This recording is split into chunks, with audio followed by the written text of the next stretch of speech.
សួស្តីទាំងអស់គ្នា Welcome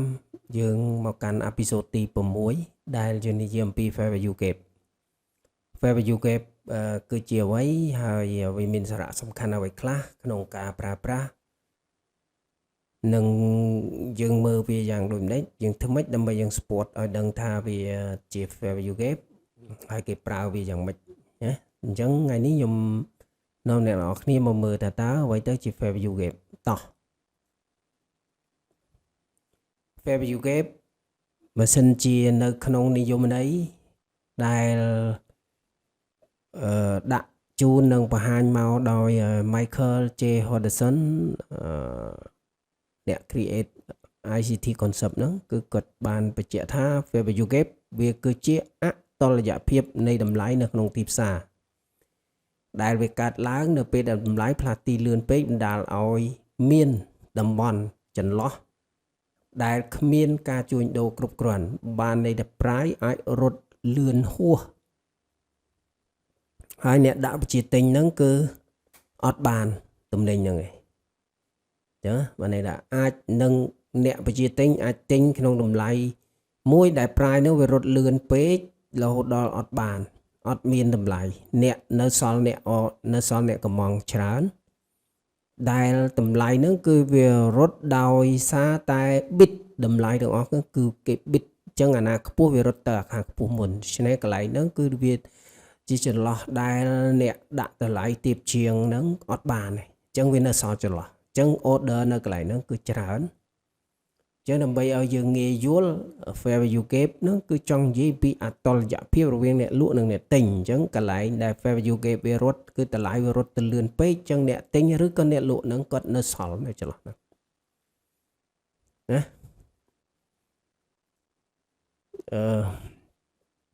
យើងមើលតើយើង spot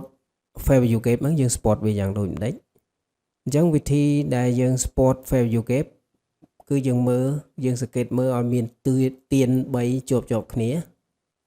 ក្នុងករណីដែលយើងរក bullish Fair Value Gap គឺបានន័យថា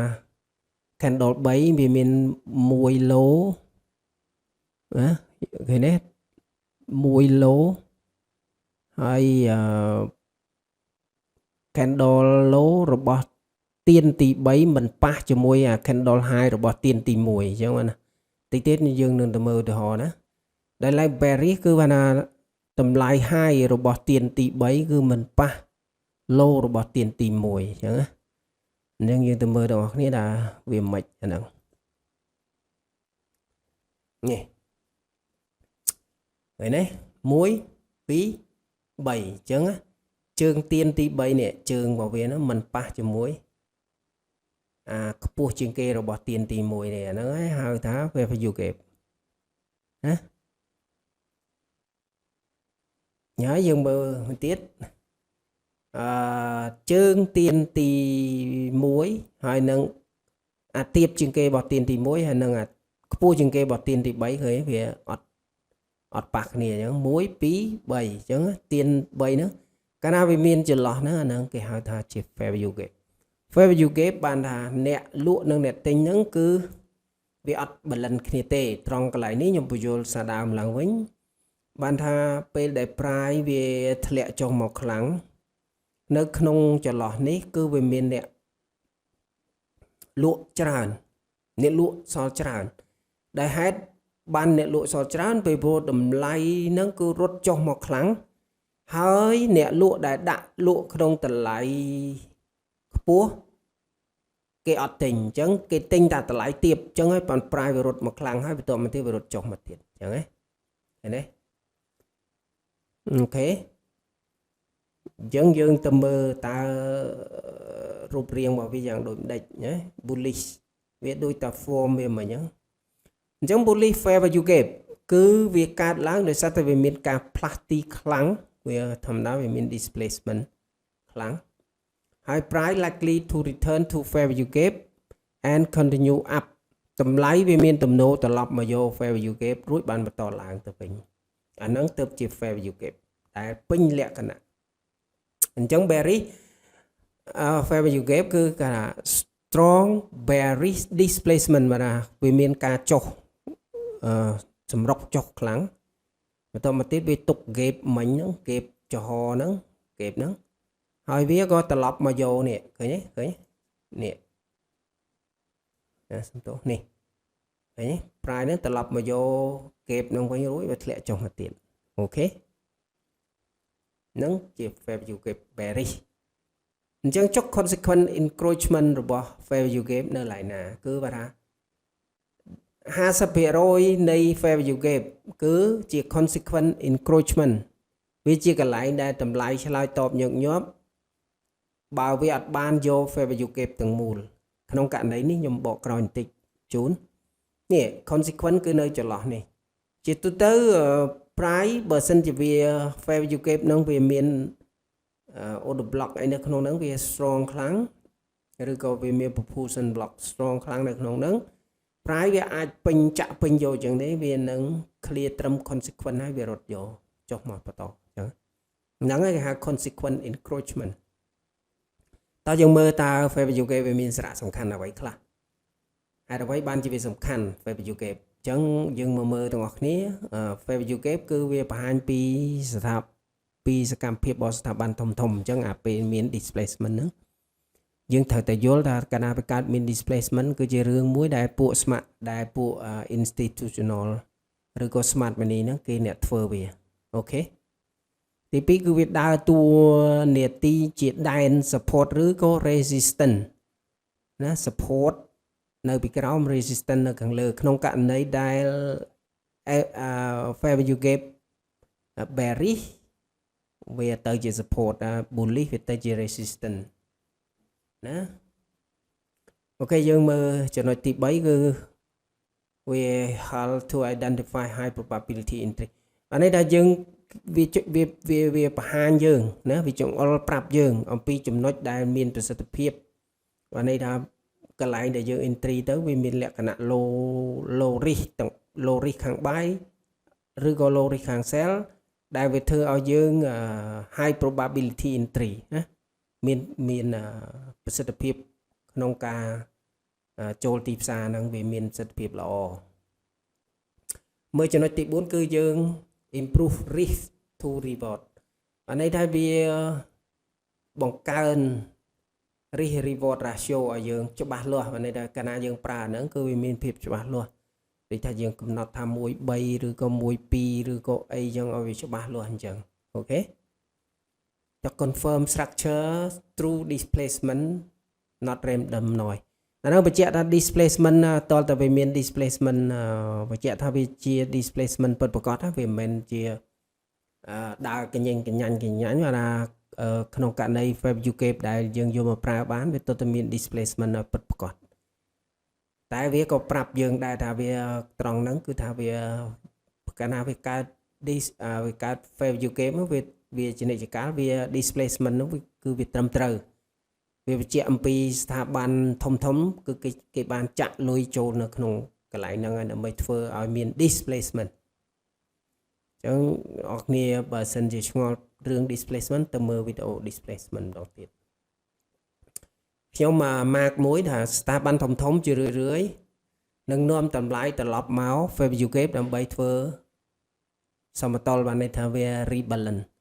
អញ្ចឹងជាទូទៅ smart money បើថាវាក្នុងករណីនេះខ្ញុំបង្ហាញជូនម្ដងទៀតក្នុងករណីនេះពេលដែល price រត់ចេញផុតពីនេះទៅវាមាន displacement អញ្ចឹងវាបើកបាន array នេះជាអី array នេះជា order block អូខេវាជា order block ហើយវាមាន fair value gap នៅ align ជាមួយ order block ហ្នឹងហេតុដូច្នេះបានជា price វាឃើញវាអត់ចាក់បំបែកមកនេះសារវាមាន order block អញ្ចឹងអានេះវា strong អញ្ចឹងហើយជាទូទៅនៅពេលដែល price ចេញផុតឃើញទេ candle មួយ price ចេញផុត price ចេញផុត create បាន fair value gap ប៉ុន្តែគឺ smart money ទេអ្នកធ្វើនេះចាក់មក price គឺចាក់មកយក fair value gap ហើយបានវារត់ឃើញអត់ឃើញទេកន្លែងនេះអានេះវិញដូចគ្នាឃើញអត់ displacement មកហើយ price រត់មកយកហើយបានធ្លាក់តឃើញអត់អាហ្នឹងគឺវាជាក្បួនរបស់នៃ smart money គេធ្វើបែបហ្នឹងណា ចឹងយើងត្រូវមកកំណត់វាអាកន្លែងដែលវាទៅយកAVG ហ្នឹងយើងហៅវាថាជា rebalance អូខេមកផងអ្នកនរគ្នាយកចិត្តទុកដាក់គួរតែយកសភៅប៊ិចអីកត់ត្រាវាអូខេរបៀបប្រើប្រាស់ value gap ក្នុង ICT របស់យើងគឺជាមួយយើងត្រូវកំណត់ bias ក្នុង time frame ធំ daily weekly ឬក៏ monthly ឬក៏ time frame មធ្យម4ម៉ោងឬ1ម៉ោងចឹងហើយរងចាំ displacement ដែលវាបង្កើត value gap នៅក្នុង low បន្តមកទៀតយើងចូលនៅក្នុងតម្លៃយើងរងចាំវាត្រឡប់មកវា retrace ចូលមកយក AVG ហើយយើងចូល trade កន្លែងនេះខ្ញុំដាក់ចូលពាណិជ្ជកម្មហើយយើងចូល trade យើងចូលជួញដូរបាទយើងចូល trade នៅកន្លែង AVG ហ្នឹងអូខេឬក៏យើងដាក់នៅតាណាយើងដាក់នៅ consequence này ប៉ុន្តែទៅបើយើងមើលជាក់ស្ដែងដែរដល់ពេលដែលវាមានalign ជាមួយ arena មួយផ្សេងទៀតគឺយើងគួរតែដាក់នៅខាងលើឬក៏ខាងក្រោម value gap កុំឲ្យយកទៅដល់ consequence មកក្នុងករណីវាអត់អាហ្នឹងយើងដាក់នៅក្នុង consequence ពីព្រោះកាលណាវាមាន array ដែល align គ្នាពេលចឹងគឺវាអត់បានទៅយកដល់ consequence ទេដោយសារវាកន្លែងហ្នឹងវាធ្វើឲ្យ strong ទៅពីព្រោះយើងដឹងហើយកាលណាវាមាន order block កន្លែង order block ហ្នឹងវាជាកន្លែងដែល smart money គេចាក់លុយចូលធំហើយដូច្នេះហើយវាកណ្ដាប៉ះ zone ហ្នឹងភ្លាមគឺវារត់ប្រាវភ្លាមទៅម្ដងយើងវាអត់មានអាចឲ្យឱកាសយើងរងចាំឲ្យវា deep ជាងហ្នឹងដើម្បីឲ្យយើងអាច entry បានទេទៅស្គាល់ទេហើយបញ្ជាក់មួយទី5គឺថាយើងបញ្ជាក់ជាមួយ market structure shift តើតាវាមាន market structure shift ហើយ liquidity sweep ណាបានយើងប្រើប្រាស់អា value gap របស់យើងហ្នឹងវាមានប្រសិទ្ធភាពហើយចំណុចទី6គឺវានៅណាវានៅ swing high swing low ឬក៏វា create liquidity pool រួចនៅហ្នឹងអូខេតើយើងមកមើល example របស់យើងយើងមើលយើងឃើញទេអានេះគឺនេះឃើញទេនេះអានេះអីគេអានេះគឺ volume imbalance ណាប្រាយចាក់មកប៉ះ volume imbalance คล้ายទៅជាអី protected swing low វាមានអីគេវាមាន total soup នៅកន្លែងនេះគឺ stop hand create stop hand បាន liquidity pool នៅកន្លែងនេះមួយតទៅមកទៀត price move មកណា price move មកប៉ះ reject sell រត់ឡើងទៅ display create បានកន្លែងនេះបានអីគេបាន order block បាន fair value gap ណាបាន fair value gap ហើយ price រត់ទៅណា price គឺនឹង retest មកយក fair value gap ពេល display create បាន fair value gap បាន order block បាន market structure shift បាន CISD price ចាក់មកយកប៉ុន្តែអានេះគឺអត់ទៅណាទេវានៅដោយសារវាអត់ទាន់គ្រប់វាមកប៉ះជាមួយ array មួយនេះនៅខាងលើធ្វើឲ្យ price នឹង react ចុះមកម្ដងទៀតចុះមកវិញ price នឹងក៏រត់មកប៉ះនឹងimbalance នឹង fill បំពេញ imbalance rebalance imbalance នឹងរួចរត់ឡើងមក clear candle នេះឃើញទេនេះ clear pot ដាច់ហើយមកយើងមើល bearish line នេះគឺយើងឃើញទេនេះ price កើតនេះ sweep liquidity line នេះ sweep buy side sweep buy stop នេះ buy stop sweep liquidity ឬ stop hand នេះ create បាន stop hand create បាន rejection block កន្លែងនេះ rejection block នេះ rejection block អញ្ចឹង price រត់មកប៉ះ rejection block ធ្លាក់ពុកកើតទៅជា displacement អញ្ចឹង price កន្លែងនេះបានអីគេបាន order block CISD បាន market structure shift អញ្ចឹងបញ្ជាក់ direction ហ្នឹងដូរពី bullish មក bearish វិញអញ្ចឹង fair value gap នៅកន្លែងនេះ ត្រូវចាត់ទុកជាកន្លែង key level អញ្ចឹង price មកប៉ះមួយ key level ធ្លាក់ហើយ target របស់យើងនៅ sell stop អូខេនៅ sell stop អញ្ចឹង price ធ្លាក់មកយក sell stop ណាយើងមើលជាក់ស្ដែងនេះតើតើវាមានអញ្ចឹងមាន displacement មាន CISD មាន market structure shift មាន array support price bearish ចេះមកហើយយើងស្រឡឹងយករក opposing side liquidity នេះ opposing side liquidity គឺ sell stop នេះ price មក take sell stop អូខេអញ្ចឹងមិនលំបាកទេសម្រាប់អ្នកនរគ្នាបើសិនជាអត់យល់អាច comment នៅក្នុងវីដេអូនឹងបានហើយខ្ញុំនឹងរីករាយឆ្លើយតបហើយយើងមកមើលឧទាហរណ៍មួយទៀតនេះនេះវាជា displacement ពីមុនមក displacement មកវាបាន array support price មាន CISD នៅកន្លែងនេះមាន order block CISD មាន market structure shift ហើយបើក array support price bullish វានោះ price វាស្មានមកនេះគេ retest មកយក value gap ដើម្បីគេ trap retail ឲ្យឃើញថា retail ឃើញថា price នឹងបត់ក្បាលចុះមក retail ចាប់ដើម sell off ហើយ price រត់យកទៅម្ដងអញ្ចឹងហើយ price ប៉ះ value gap រត់ប្រចមកយកអីគេ high time frame key level ឬ important key level ហើយ create បានអីគេ create បាន balance price range មួយណាដែលប៉ះ key level ហើយ create បាន balance price range មួយដើម្បីធ្វើអីគេធ្វើ market structure shift នៅកន្លែងនេះជា displacement market structure shift ណា CISD នៅនេះអញ្ចឹងពេល price វា create មកបាន CISD market structure shift key level sweep liquidity អីហើយអស់វាបើក array support price bearish អញ្ចឹង price ចាក់ឃើញទេ price ចាក់ធ្លាក់មកហើយ price ចាក់ធ្លាក់មកយកអីមកយក sell side ឬក៏ sell stop sell side liquidity ឬ sell stop ក្នុង high time frame key level ដែរកន្លែងនេះអញ្ចឹង price មកប៉ះកន្លែងនេះចាប់ដើម react create បានអីគេ imbalance ទៀតណាតើវាមាន safe នៅកន្លែងនេះយើងមើលបើវាមាន safe ហើយមាន CISD ហើយអញ្ចឹងបន្តតាណាទៅយកអីគេមកយក buy stop ឬក៏អីស្រេចលើយើងអានេះចំណុចនេះយើង trade យកណាយកទៅមាន buy stop មាន resting liquidity ច្រើននៅកន្លែងនេះសិតតែ fail swing អញ្ចឹងវា price អាចត្រង់នឹងមក clear ដល់នេះអញ្ចឹងចានេះអ្នកអរគ្នាគាត់ធ្វើការកំណត់ហើយព្យាយាមធ្វើ back test តែខ្ញុំនៅតែ recommend ថាមិនឲ្យ back test នៅលើ trading view ទេខ្ញុំចង់ឲ្យអ្នកនរគ្នាទិញ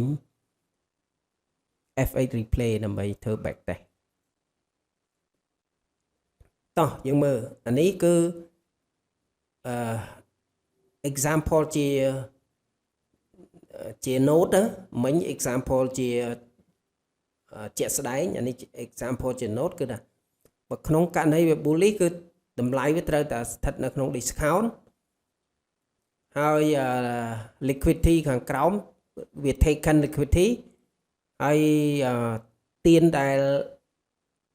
កើត FG ហ្នឹងគឺជាទៀនដែលកើតមកពី displacement ហើយតម្លៃត្រូវតែចាក់មកយក FG អញ្ចឹងយើងបាយពី FG ទៅដល់ liquidity ខាងលើណាអានឹង bullish bearish ដូចគ្នាអញ្ចឹងយើងមកមើលនៅក្នុងនេះទាំងអស់គ្នាយើងឃើញ price គឺក្នុង range របស់យើងគឺកន្លែងនេះតាមពិតវាមានតាំងពីនេះបាទខ្ញុំចាប់ឧទាហរណ៍នៅនេះមួយអានេះជា breaker ហើយពេលដែល price មកប៉ះ array អីក្រោមនេះហើយវារត់ឡើងមកអញ្ចឹងវានេះជា breaker ណានេះ price រត់ឡើងមកដាច់ចេះហើយ price ចាក់មកយកនេះវិញចានេះជា breaker វា create បាន array support price មួយវាមាន market structure shift មាន CISD អីត្រឹមត្រូវមកដល់នេះវាមាន order block មានអីនៅក្នុងនេះដូចគ្នាអញ្ចឹង price smart money គេធ្វើមកគេចាក់មកយក value gap នៅក្នុងតំបន់ discount តមកទៀតវារត់មករក key important key level គឺ high time frame key level ហើយនេះវារត់មកប៉ះយកហើយ create បាន array bearish មកវាចុះមកវិញមកយកតំបន់ discount នឹងម្ដងទៀតដើម្បីវាផ្ដាច់ដេញ buy side liquidity ដើម្បីផ្ដាច់ high nhớ khơi nhé bây giờ về máu về pa mùi OTEតំបន់ OTE ឬក៏វា create បាន high time frame key level នៅlạiហ្នឹងចន្លោះហ្នឹងបន្ទាប់មកទៀតប្រាយចាក់មកប៉ះហើយនៅក្នុង discount area រត់ផ្ដាច់ដេញ buy side liquidity យកទៅម្ដងឃើញទេអញ្ចឹងយើងមើល fair value gap វាមាន line នេះវាមានអីឃើញអត់នេះមាន market structure shift មាន CISD មាន order block នៅក្នុង AVG order block នៅក្នុង AVG ហើយ price retrace មកយក AVG ហើយរត់យកទៅម្ដងហើយយើងមើលមួយទៀតគឺ vacuum block នៅក្នុងចន្លោះនេះគឺណាពេលដែល price វាដាច់របៀបនេះវាអាចកើតចន្លោះម៉ោងចន្លោះថ្ងៃចន្លោះសប្តាហ៍ឬចន្លោះខែក្នុងករណីចន្លោះថ្ងៃយើងហៅវាជា new day opening gap ក្នុងចន្លោះសប្តាហ៍យើងហៅវា new week opening gap ចន្លោះខែយើងហៅវា new month opening gap ប៉ុន្តែក្រោម4ម៉ោងបើនេះចាប់ពី4ម៉ោងចុះក្រោមយើងហៅវាជា vacuum block អូខេ vacuum block តម្លៃវាគឺយើងវាជា imbalance តម្លៃវាល្អក្នុងការប្រើប្រាស់វាមានតួនាទីដូច AVG ប៉ុន្តែវា strong ជាង AVG ត្រង់ថាតម្លៃនេះវានឹង play ចុះឡើងនៅតំបន់នឹងភាគច្រើនពេលវាជា key level ផងវាជា draw on liquidity ផងអញ្ចឹងយើងមើល key important ណាប៉ះ key important reject ចុះមកណា display ចុះមករួចប្រាយឡើងទៅវិញចាក់យក vacuum block ណា create បាន displacement ថ្មីមក create market structure shift CISD create បាន order block សំទោស create បាន order block line នេះហើយ create បាន AVG នេះតើទៀត price ចាក់មកយក important key level ឬក៏ sell side liquidity នៅខាងនេះអញ្ចឹង price វាចាក់អញ្ចឹងអានេះវាជាឧទាហរណ៍ដែលសាមញ្ញដែលអ្នកនរគ្នាអាចយកវាមក take note ហើយប្រឹងប្រែង back test ខ្លួនឯងអូខេតែយើងទៅមើលកំហុសឆ្គងដែលអាចកើតមានឡើងក្នុងការ trade អញ្ចឹងទី1គឺ fair value gap តូចអត់ប្រើការបានទេវាអាចនឹងខូច position ទី2គឺយើងប្រើ fair value gap ដោយមិនមានគិតពី bias high time frame មកវាអត់រត់តាម align ជាមួយ high time frame ទី3គឺ fair value gap វាអត់មាន displacement វាអាចជា candle ទូចចឹង fair value gap ហ្នឹងវាទូចណាទី4គឺយើង buy នៅ premium ហើយ sell នៅ discount អាហ្នឹងភាគច្រើនយើងអ្នក buy sell ញឹកញាប់អត់សូវបានគិតពីdealing rank ហើយយើងអាចនឹង buy នៅ premium ហើយ sell ក៏នៅ discount អញ្ចឹងហើយមួយទៀតគឺចំណុចទី5គឺណាការដាក់ stop loss យើងដាក់ក្នុង fair value gap នឹងយើងដាក់នៅក្នុង fair value gap អាចវាបុកបែក fair value gap ក្នុងករណីដែល fair value gap វាអត់មាន align ជាមួយនឹង time frame ផ្សេងអញ្ចឹងវាអាចខូចហើយមួយទៀតគឺថាយើង trade ដោយប្រើ fair value gap ដោយមិនបញ្ជាក់ពី structure ឬក៏ liquidity បាទនេះវាអត់មាន create high ឬក៏ low ឬក៏ take liquidity ហើយទៅ stop hand ឬក៏ total soup ហ្នឹងវាអត់មានណាអញ្ចឹងយើងជា trade ពួយមកទំហឹងមនុស្សចាស់វាអាចធ្វើឲ្យយើងខុសកំហុសណាអញ្ចឹងខ្ញុំបាន note ឡើងនេះមួយថាមិនមែនគ្រប់ fair value gap ទាំងអស់សិតតែយើងអាច trade បានទេវាត្រូវតែ contact រវាង high time frame ជាមួយនឹង low អញ្ចឹងណាអញ្ចឹងអ្នកនរគ្នាទៅ make note ឡើងនេះហើយយើងអស់ហើយមេរៀនយើងមានតែប៉ុណ្ណឹងខ្ញុំសូមអរគុណទាំងអស់គ្នាអូខេអរគុណអេពីសូតតាមពិតអេពីសូតនេះគឺអេពីសូតទី6អានេះសារខ្ញុំវាយមុនអរគុណ